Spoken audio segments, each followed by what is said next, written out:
Motivation is fundamental to our daily life. It's what allows us to get out of bed in the morning. It's what allows us to pursue long-term goals or short-term goals.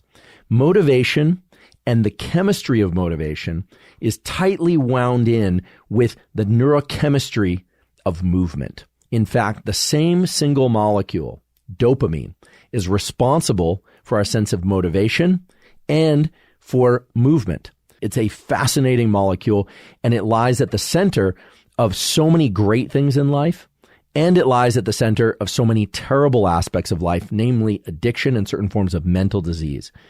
So if ever there was a double-edged blade in the world of neuroscience, it's dopamine.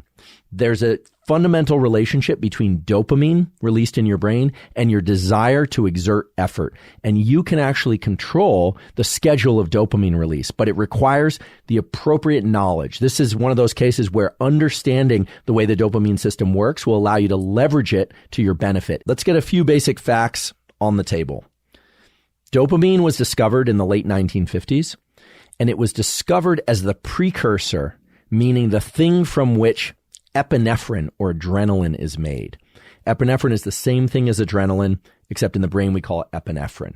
Epinephrine allows us to get into action. It stimulates changes in the blood vessels, in the heart, in the organs and tissues of the body that bias us for movement. Dopamine was initially thought to be just the building block for epinephrine. However, dopamine does a lot of things on its own. It's not always converted to epinephrine. Dopamine is released from several sites in the brain and body, but perhaps the most important one for today's discussion about motivation and reward is something that's sometimes just called the reward pathway.